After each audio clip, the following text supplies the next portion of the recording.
So now I'd like to introduce to you a short section which is Cosi Doerfel Hill, who is representing the In Limbo project. A lot of you probably know what In Limbo is, but it is a project that is representing the 3 million EU non-British citizens who live in the UK and whose rights have been thrown right up into the air by Brexit and who have been left completely in limbo. And as you may have seen from the comments, I think it was yesterday, from Jacob Rees-Mogg, basically he doesn't care what happens to the 3 million EU citizens in the UK after Brexit. They can just leave if necessary, and that's absolutely scandalous. So Cosi is going to talk a little bit about that and about the project they've been working on.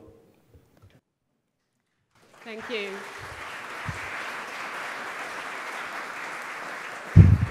Good afternoon, and thank you very much for this wonderful, beautiful Yorkshire welcome here in Leeds, and many thanks to the organisers. And it's great to see such a packed room, in fact 2 packed rooms this afternoon. We're here, my friend V has come with me, and so has Saba. Friederike is in the audience as well. We're all admins for the In Limbo project. We're not alone here. I think if I was on my own, I wouldn't be able to get my teeth apart to say a word. But we have some 300 friends with us. They are the contributors to our 2 books, and together we represent roughly 5 million people who are in limbo on both sides of the channel. Ours is a not-for-profit project and entirely funded by donations, and all the money from sales goes back into the In Limbo project. Hence, on top of the books we have sold, we have also presented over 800 books to politicians, both in the UK and in the EU 27, many of whom have had little understanding of the situation we face under the Brexit this government is delivering. Several of our contributors of testimonies prefer to sign with their initials or remain anonymous because of concerns about possible discrimination. Others will never appear in the book, as their writers felt they had too much to lose and were fearful of repercussions. Some are too vulnerable, maybe elderly and frail, to even write a testimony. Nonetheless, I feel that they are here with us, and we have an obligation to speak for them as well as for ourselves. After publishing our first book, In Limbo: Brexit Testimonies from EU Citizens in the UK, in June 2017, this year we collaborated with the group Brexpats Hear Our Voice, and on the 2nd anniversary of the referendum, we published In Limbo 2, Brexit Testimonies from UK Citizens in the EU. The approximately 150 testimonies of In Limbo 2 tell of the anger of British citizens who feel not only betrayed, but also ashamed, cast adrift, and uncertain. They are incensed that the EU 27 citizens in the UK are being used as bargaining chips. I have the chip on my shoulder to prove it as well. But really, supposedly to secure their rights, but really for no other purpose than to divide and rule. Instead, they stand with us in solidarity, as they too, or many of them, were also denied a vote in the referendum and will feel the effects of Brexit most keenly. We are each other's twins and mirror images. We are flip sides of the same coin. Indeed, by welcoming them into the In Limbo project and adding their voices to our own, we have shown more care for them than their own government and their own family members back home in the UK, who have happily abandoned them. The focus of the project is the human side of Brexit and what it means to be European. Both books are collections of personal accounts and reveal the practical and emotional turmoil we have experienced since the 2016 referendum. They give a voice to just a small sample of the millions of citizens who have often been treated in the political discourse as a depersonalized mass of migrants, which is actually and factually incorrect, as European directives on free movement refer to all EU nationals, British people included, as citizens. We are all equal and benefiting from the same rights.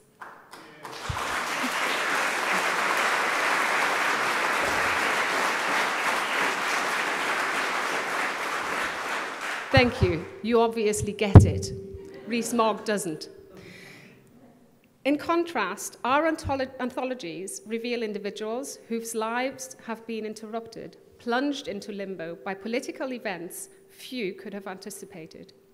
We are citizens at home in the European Union, and our books aim to inform and fight against prejudice by touching hearts and opening minds. Personally, I'm getting tired, as I spend so much time working, unpaid, on making British people aware of the situation we find ourselves in, aware of the way in which this government is undermining their rights, your rights. I do this purely because, to quote Edmund Burke, for evil to prevail, all that is necessary is for good people to do nothing.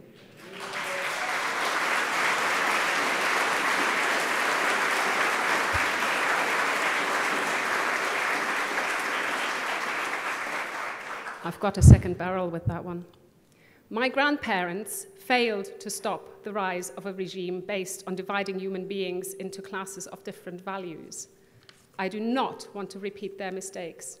I am fighting for a country that doesn't even want me here. But one day in the distant future, I will know what I did to stop evil, and I'm sure you all will as well.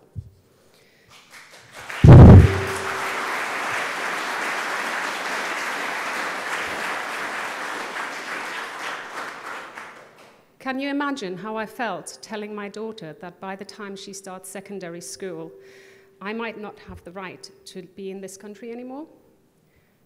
I feel welcome in my community, but this government now makes me feel unwelcome. How am I supposed to explain all this to my kids still in primary school? For the sake of my children, I looked into getting permanent residency and discovered, to my shock, that as things stand, it does not look as though I qualify. This feels like a stab in the heart. When I first arrived in this country, I was told that a person coming here for education would automatically acquire permanent residency once they had been resident in the UK for 5 years and thus qualify for British citizenship.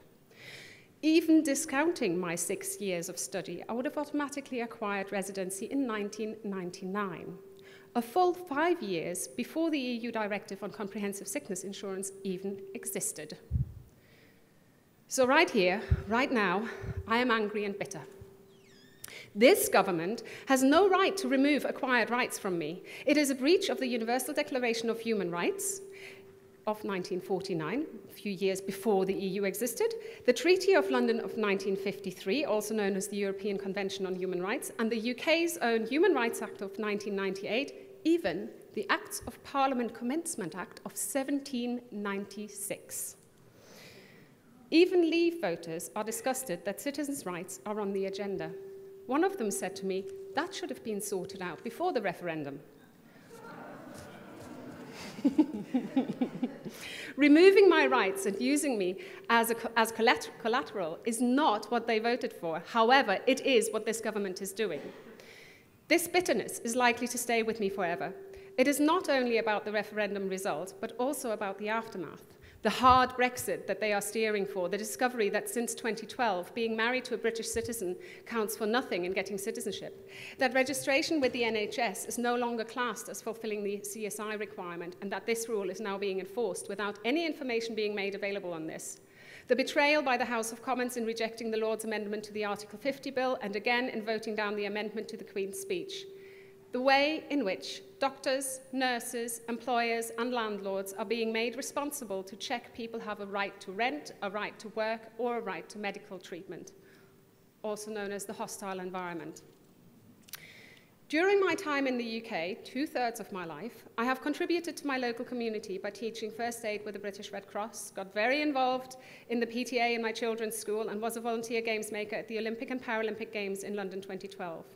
When I volunteered in Rio 2016, I was one of 1,000 UK legacy volunteers. I was good enough for that, wasn't I?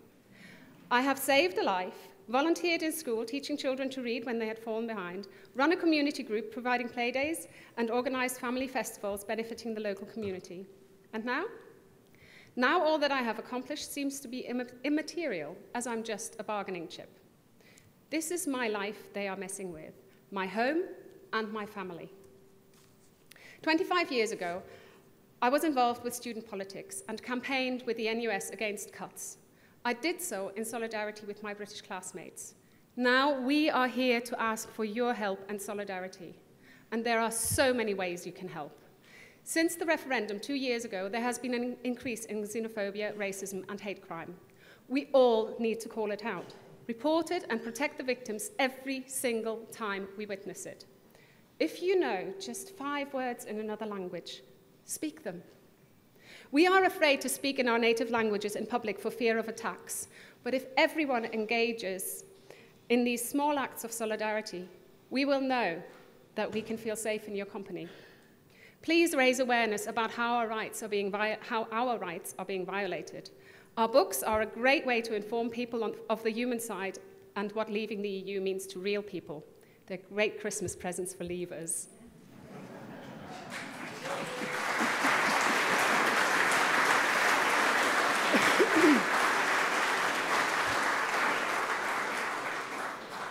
It is often said that one should not discuss politics, but maybe that's one of the many reasons why we find ourselves in such a divided society just now. We must talk about politics. We need to practice how to speak about it and discuss and debate politely and constructively. Please talk to everyone about what the European Union means, what Brexit will inflict, and what we all stand to lose. Write to your MPs and MEPs and tell them to support a final say for all. Inform yourselves exactly what your representatives are voting for, and look up the Home Office's guidance notes so that you know exactly how the system works and can have an informed opinion. Join a union and a political party and turn up to the meetings so that you can help direct them. And please join us in Liverpool on the 23rd of September for the march to demand that Labour supports a people's vote, and also, of course, on the 20th of October in London. Thank you very much for listening.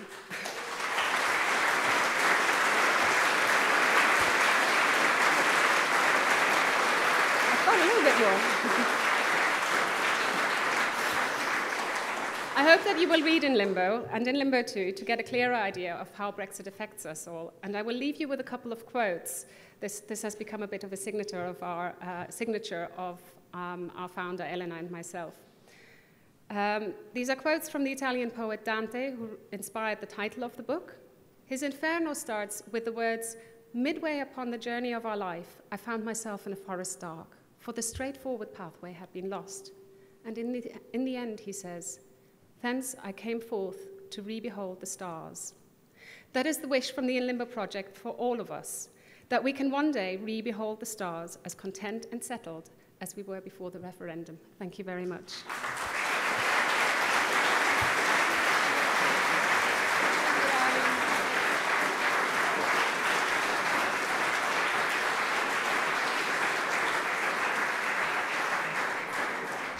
Thank you very much, Cosi. I think it was time for a bit of poetry in this event. Let's move on to the next session. I'm looking for Patrick Lohlein. Are you here? Yes. Hello, Patrick. Just introduce Patrick. Patrick's a great friend of Leeds for Europe. For those who don't know, he helped very much with the organisation of the Great Northern Stop Brexit March that we had in Leeds earlier this year. Couldn't really have done it without him. Patrick has been a tireless campaigner. For the past 18 months, he's pretty much given up everything in his life just to campaign against Brexit. He's made incredible sacrifices, so it's an honour to have him on the stage for this section of the event. So I'll pass you over to Patrick, who will chair this session. Yeah. Have you got the...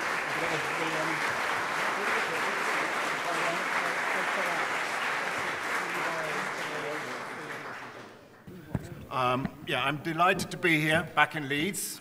It's been a while, but a great pleasure. Now I'm here in a very different capacity. I'm now the national organizer for Conservatives for a People's Vote, which is a very unpopular thing to be, because there are not a lot of Conservatives who are for a People's Vote or against Brexit. And then those Remainers out there, like you, most of you don't like the Conservatives very much right now. And we're here to discuss the case for Europe, about relearning the good about Europe. I'm delighted to have on this panel 4 people who are known to me. Professor Anthony Grayling, I'm sure you all have heard of. There's not a... I don't know if I should give him the full introduction. Should we just go and have more discussion?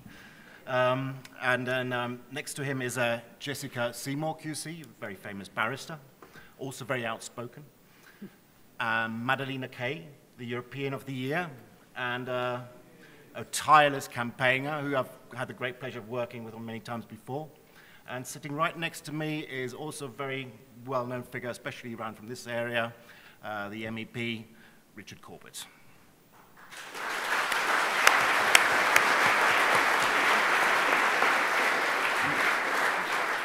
Now, before we begin, I'd like to say a few things. I really appreciated the speech from Cosi Doerfel just now. She mentioned something in there, which is a quote from Edmund Burke, which is kind of relevant right now because the Conservative Party, at the moment, they've kind of forgotten what Burke was about. A lot of Conservatives talk about this because conservatism should be about respecting the interests of your constituents rather than their wishes. There's a famous Burke quote, something along those lines. And that's one thing that's been kind of forgotten in the party. But there's other things that have been forgotten. And in particular, it is why we created the EU in the first place, why the Conservative Party actually played a leading role in a lot of things that have now become unpopular about the EU. And this is a great shame. So it is very important that we discuss this right now. And I'd like to go and ask each of the panelists to give a short speech about what they think needs to be relearned about Europe. I will ask Richard to start. Well, thank you very much. And perhaps I'll start by doing something very unusual in our tribal British politics as a Labour politician. Let me pay tribute to you and to the pro-European Conservatives, because they will be crucial.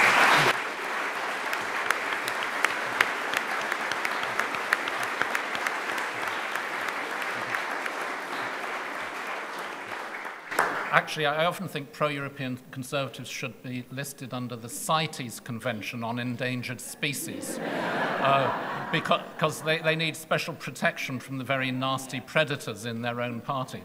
But they will be crucial over the next few months, not least in terms of the arithmetic in the House of Commons. So power to your elbow in the fight that you have within your party, just as many of us are continuing battles in our parties.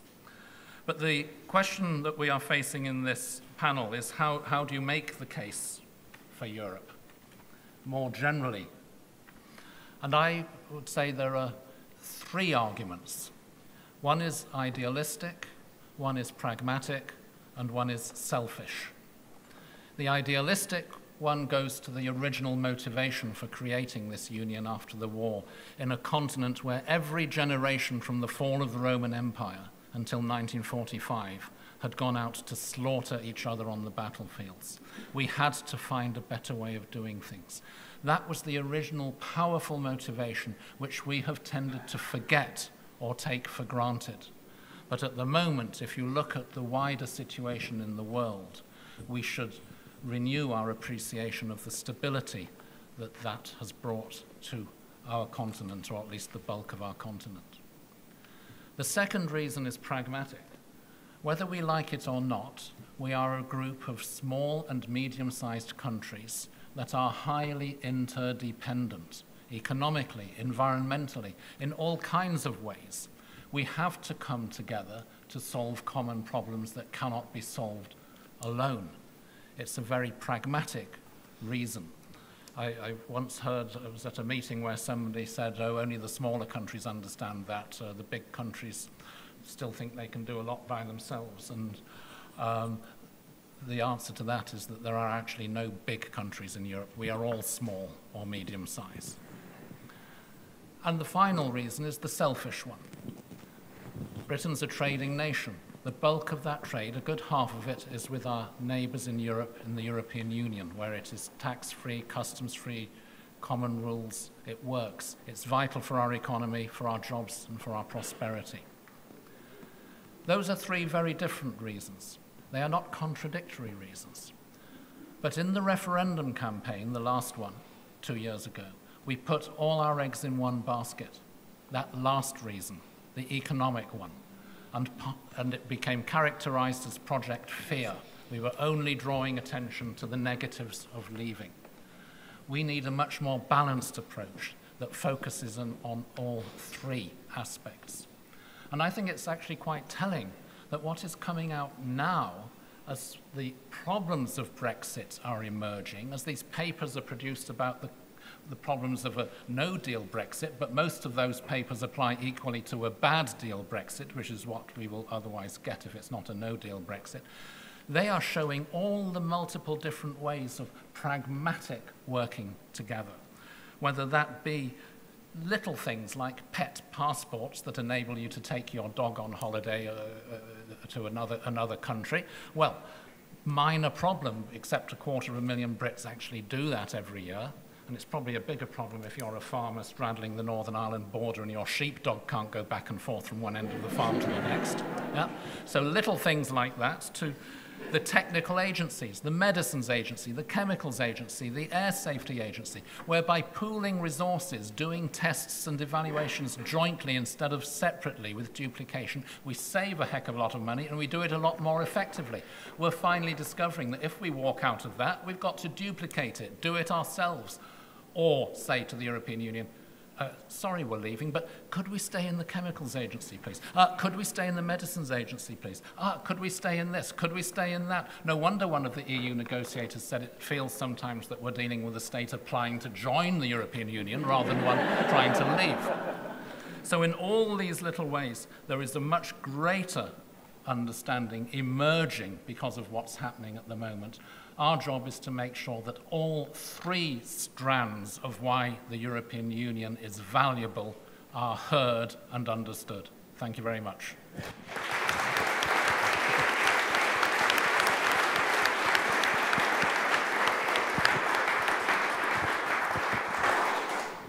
Well, I spent a long time in China, actually worked on the Chinese on their WTO accession, and I can tell you, the Chinese politicians, when they speak about European countries, they say, oh, that piddly little country. Really, the attitude that Brexiteers don't understand is that looking at our countries individually from the outside, it is they're saying, we are tiny, we are insignificant. And the whole notion that somehow Britain can go and make great trade deals with these countries is a myth. Because the way trade deals are calculated, it is, you look at the size of an economy, and you don't look at it just right now. You look at it over time. You look at how big is it going to be in 10 years. And so the attitude of the Chinese is, well, your economy is, you've got 5% of a population of ours. It's insignificant. And in 10 years, it'll be 3%. It's nothing. So the kind of deal that you can make, it's never going to be any good. That's one reason I'd like to add to what you were saying just now. Anyway, I'm going to pass the mic next on to Madeleina, who has actually come here with a book which is available in the foyer. It's called 24 Reasons to Remain. I'm sure many of you have seen it, or at least the poster, which has been going around for quite a while with all the local groups. It's a very handy, it's lovely drawn, and a great little poster, so please get yourself a copy on the way out. So as a young person growing up in the UK, what I find absolutely shocking is the level of political education in our schools. It is abysmal.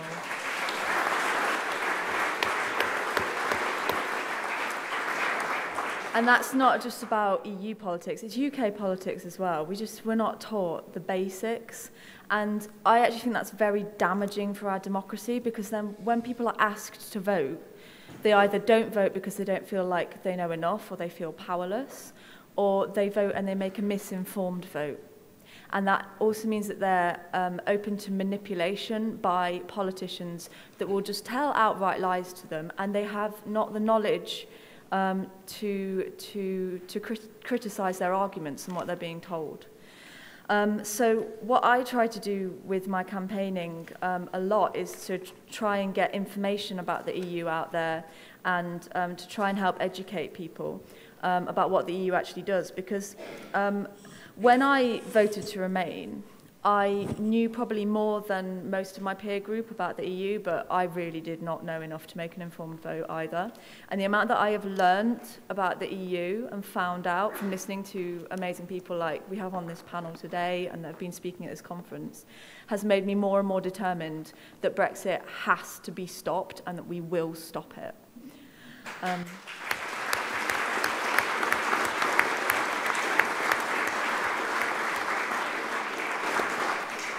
And I originally made this poster about 2 years ago. It was an advent calendar project, hence there's 24 reasons. And that's just because I wanted to find out more about what we're actually going to lose because of Brexit.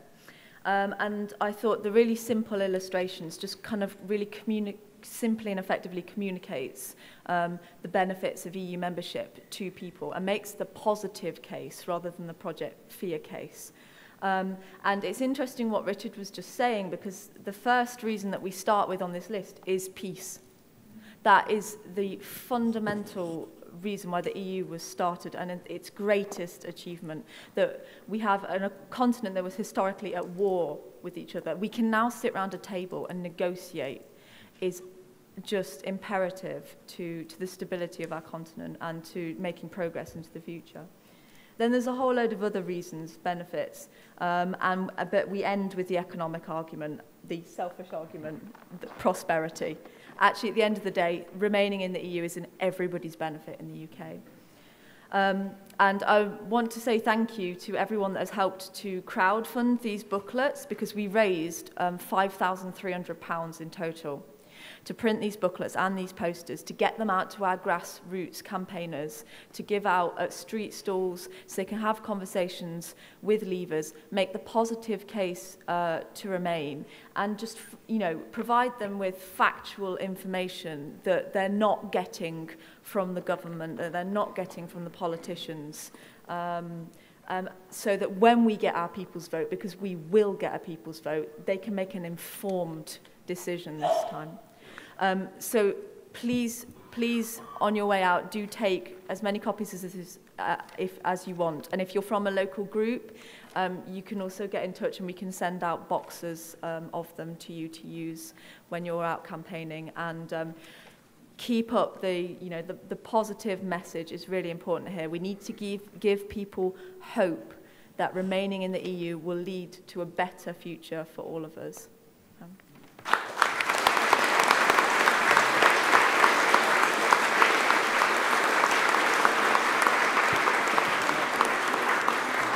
Thank you, Madeleina. Yeah, well, I'd like to just say one thing about that, and that's I studied politics, and the reason I went into politics was that I don't like politics.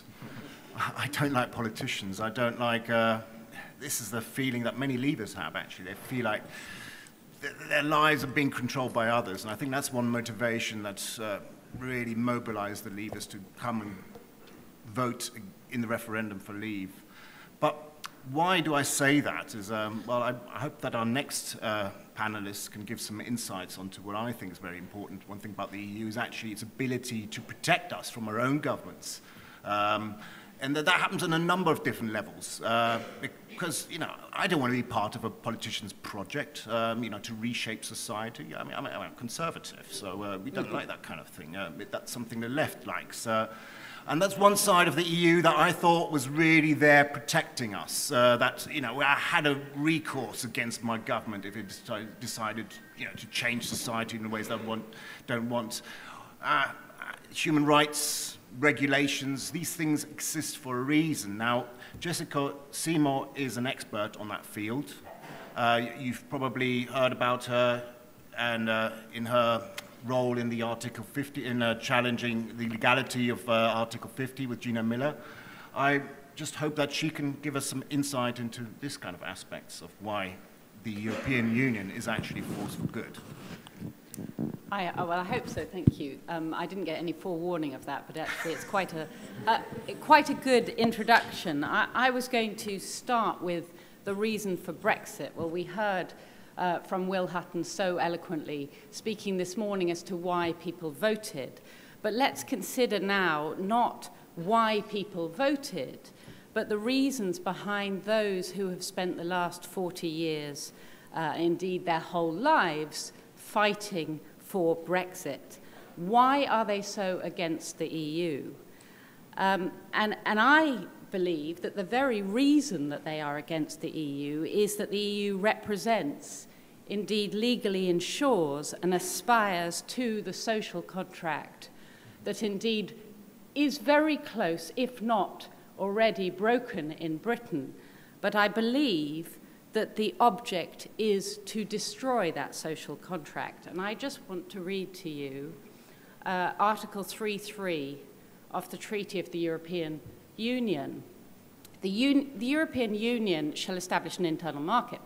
It shall work for the sustainable development of Europe based on balanced economic growth and price stability, a highly competitive social market economy, aiming at full employment and social progress, and a high level of protection and improvement of the quality of the environment.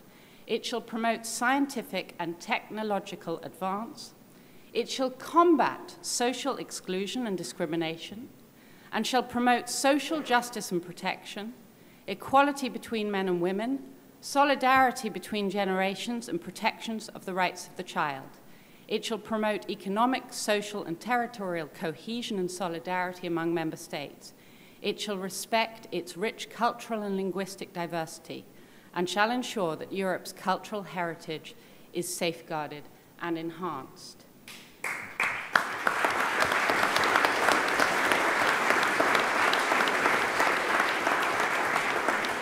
Now, this is the third article of the Treaty of the European Union. It's right there at the beginning. And this is everything that Gove, Johnson, Rees-Mogg, Hannan hate. It is a social contract. And it is a social contract that restricts and controls the power of national governments to remove and inhibit our freedoms and rights, and indeed our duties to the next generation and our fellow citizens. So my sense is that that is our starting point. We are in a country where, according to the OECD, only the US and Canada has greater labour flexibility. This is the vision of the extreme Brexiteers, vision of a low-tax Singapore-type country. And we have to get that message out, that the EU is a bastion against such a vision. So there are two issues for me. How do we do it? How can we do that? And what are the particular, more individual issues that the EU safeguards? Now, this is, of course, a fantastic document, and congratulations to you for doing that. It's amazing. Just turning to what does the EU do for us? Now, the list is so vast that it would take me several hours, and I think that's one of our problems. One of our problems is we don't have a single message, and people have said to me, well, what is the Remain message? And the problem is that the benefits of the EU are vast. And when you start listing them, you see that, and I've divided them into three categories that overlap. First of all, the economic benefits. Secondly, people's rights, protections, and freedoms. And thirdly, the clout of individual nations in the world through the EU. The economics issue has been done to death, and despite that, we have not cut through.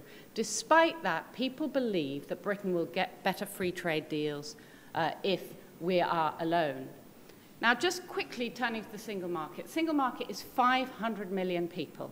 The United States market is 325. Now, immediately one sees, if you set up a business in the US, it's much easier than doing it here. Why? Because you have a single language market of 325. We are returning, contrary ironically to Thatcher's vision, to a market potentially only of 60 million. Plus, you've got to add to that the 30 trade agreements covering more than 67 countries, Japan, the Mercosur agreement covering South America. Altogether, that covers more than 60% of our trade. But there's much more than that. There's intellectual property, there's the recognition of judgments, there's the free movement of capital, people, etc. And I'm not going to say anything more on economics. People's rights, I'm just going to list very quickly.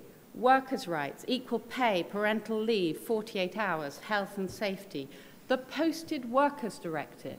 Now, we heard about this earlier. This directive was adopted to deal with the fears specifically in relation to immigration. We could implement that directive now. It is in force. We've got about 18 months to implement it. But if this government was serious about immigration, it would implement that directive tomorrow. Consumer rights, internet sales protection, holidays, quality protection, labelling, roaming charges, mobile phones, direct access to courts against governments. Now, that's for businesses and individuals. That will be removed, at least for businesses, because they will have to go through the state if it comes to WTO disputes. Free movement, health insurance. Now we will have to get health insurance if you travel to the EU. You don't have to now. Pet passports, education, holidays, retirement, work, no visas, environmental protection, air quality. The government fought the air quality issues. Right up to the Supreme Court, it was EU law that protected that. Climate change, chemicals, agencies, we heard about that, EU agencies, medical, chemical, safety, banking, European structural funds, etc. So those are some, just some, of the people's rights and freedoms and protections. Finally, it's my last point, our clout in the world. Now, talking about the sizes of economies, China, $23.1 trillion GDP. The European Union is second to that. So that China is the biggest economy in the world. The European Union is the second biggest at 19.9.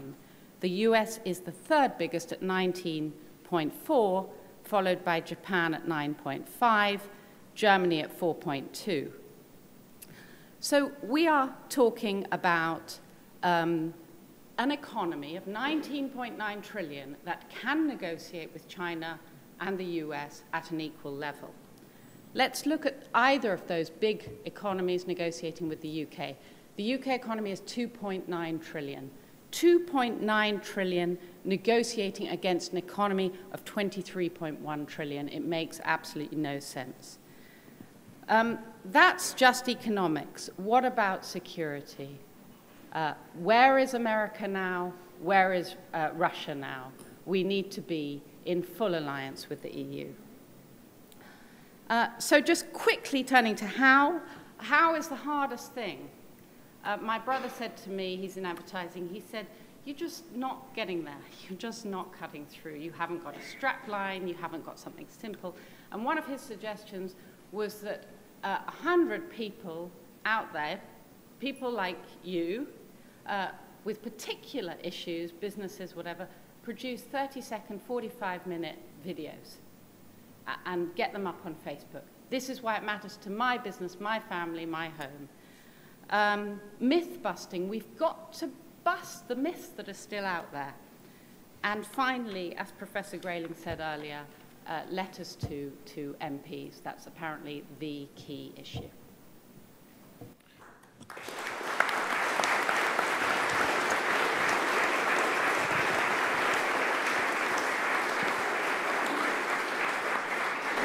Thank you very much, Jessica. No need to introduce Professor Grayling again. Well, you've heard it all. Each one of my fellow panelists here has said eloquently and powerfully what the reasons are for being in the EU and for wanting to continue in the EU. I'll just say this.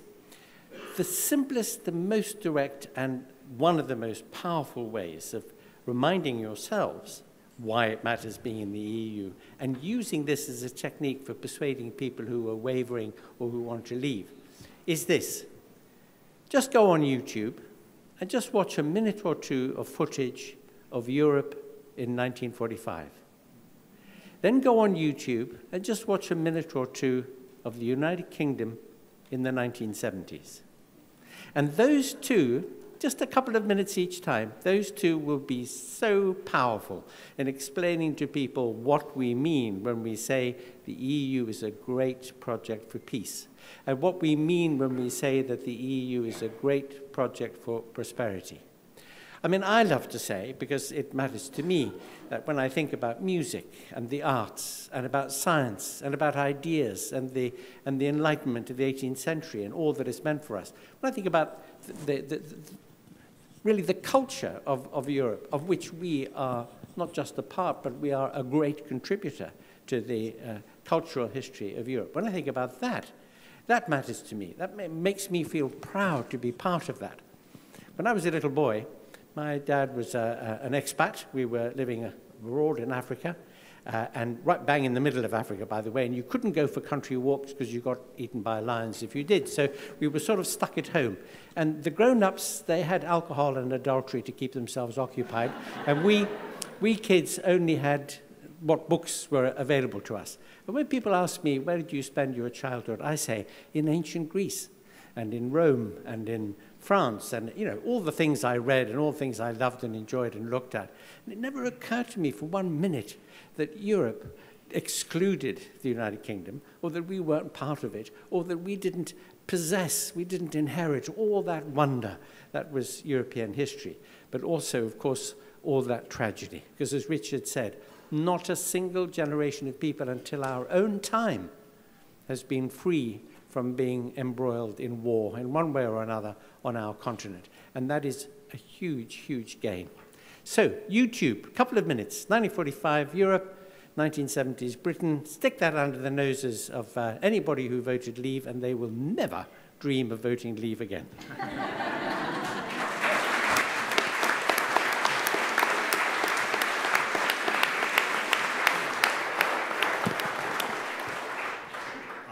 I don't know if we have a roaming mic here, if anybody wants to ask any questions.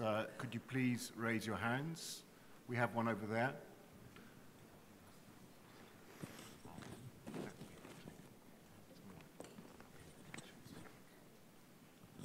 Well, thank you very much. That's all very well, and it's all very worthy, and we heard most of it in 2016, and most of it of us have been parroting it ever since.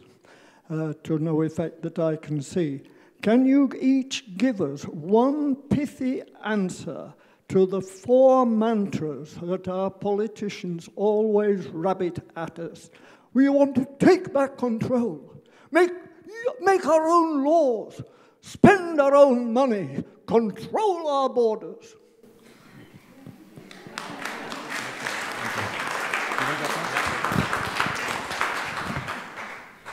I've rebutted that very point on my website, if you care to look at it. Take back control of our laws. We make about 10 to 12% of our laws jointly at European level. 80-odd% are purely national. We do the joint ones for a good reason, because they're more effective. It's common rules for our common market on consumer protection, workplace rights, environmental standards. They're more effective having common rules for the common market. Take back our money. 2% of public spending is at European level, 98% is national, or subnational.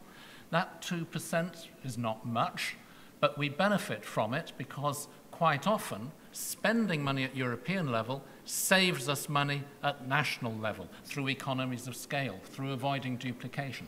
Look at the agencies I mentioned that I mentioned earlier. Look at European research and development. Research programs are expensive. Take medical research. It makes sense to do it jointly. You get a bigger bang for your buck. And borders. It's a myth that we don't control our own borders. Anybody who's crossed the border knows that you are checked at the border.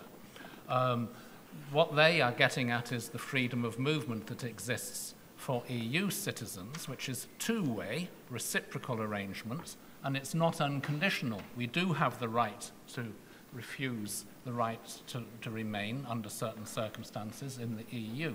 Most migration to Britain is from outside the EU, entirely under our own rules and nothing whatsoever to do with the European Union. But we are losing control at our borders through Brexit, because when we do check people at the borders, we will no longer be in the Europol police data sharing system to be able to check more about who they are. We will be outside the Schengen information system. We'll be outside, by the way, the Dublin arrangements, which means that, rightly or wrongly, by the way, that asylum seekers who first went to another EU country should be asked to go back to first apply there before they apply to Britain, if we wanted to do that. All those things we lose control of. We can't make those choices anymore if we wanted to. So on all of those facts, we lose control by leaving.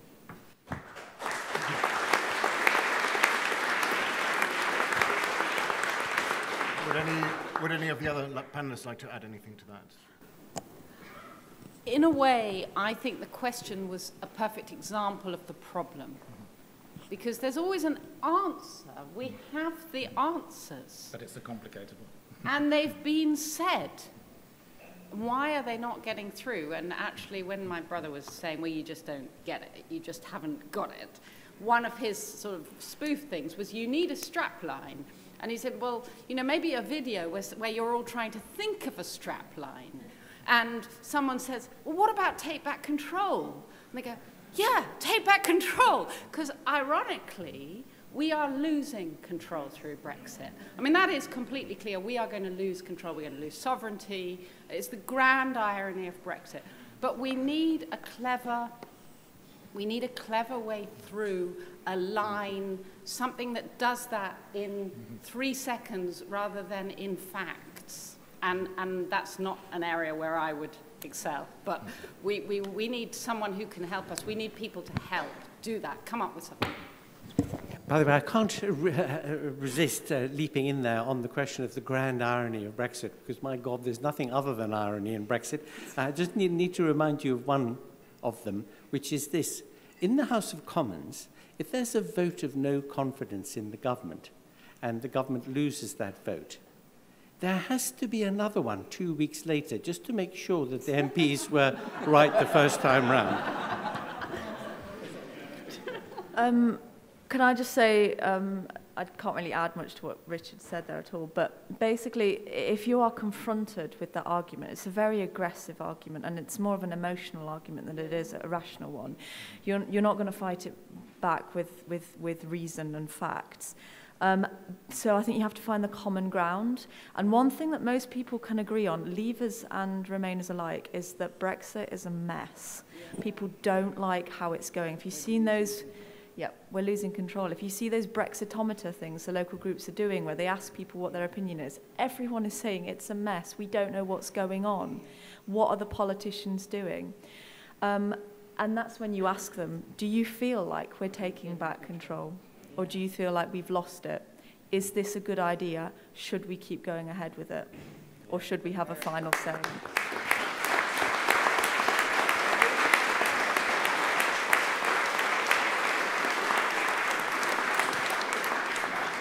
I'd like to add to that a little strategy that I employ. I live in a village of Leavers, in a small village in Kent. Most of the people voted Leave. And I do get these questions, and on these points, rather, take back control. And how do I retort? You have to retort with something short. And the best thing I've found is actually coming back with a question. So asking, who do you want to take control? Yeah. Do you think that you will individually take control? And that makes them think. And then when they talk about sovereignty, it's a very linked point. I say, what sovereignty are you talking about? Are you talking about individual sovereignty, which they've never ever heard of? No, they're always talking about national sovereignty. And then I point out that we're always giving away some sovereignty, because at the moment we give our sovereignty to Westminster, and I think that's a very apt point here in the north especially. This region's been very much neglected by governments down in the south. And these kind of questions, they make people think, and they're nice and short. So that's a strategy that I really recommend.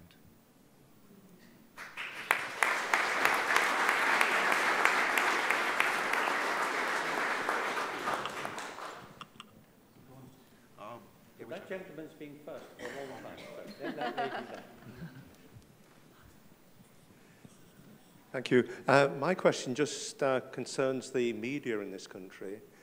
We do have some of the worst media in the world, which actually made the case against Europe for about 30 years before the referendum itself. So we have lots of fine points, good strap lines, whatever it may be, but we still need some kind of strategy for dealing with the media. Well, that includes the BBC or the Mail or whoever it may be. And I don't know whether we have the present power or influence to be able to remake the case for Europe through the media that matter.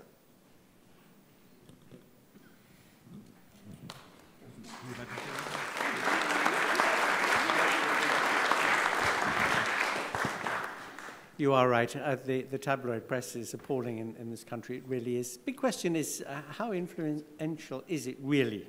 Or could it be that since most people now get their news, or news in quotes, or information from internet sources, whether points that were made earlier in the day, if you were here, about trying to control that to some extent, or holding people accountable for the reliability of information they put out. But there would be a strong argument against prior restraint on the tabloids, and a very strong argument for saying that there ought to be ways of holding them accountable. One way, of course, is not to buy them and read them. That's the best way. But the other way is if they do come out with a lot of nonsense, they have to be challenged. They've got to be addressed. We've got to stand up and say that we tremendously dislike the distortion that they're introducing into the public debate, because they are diseducating, if that's a word. They're kind of, I don't know, it's a very corrosive feature of our public discourse that we have such unreliable media. And it is a great regret to me. I mean, I've all my life been a great lover of the BBC, still am for many of the things that it does, and I've worked a lot with them.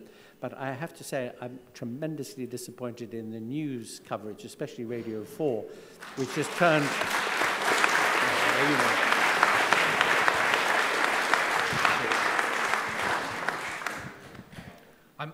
I'm often asked by colleagues from other European countries why Britain is particularly, it would appear, Eurosceptic.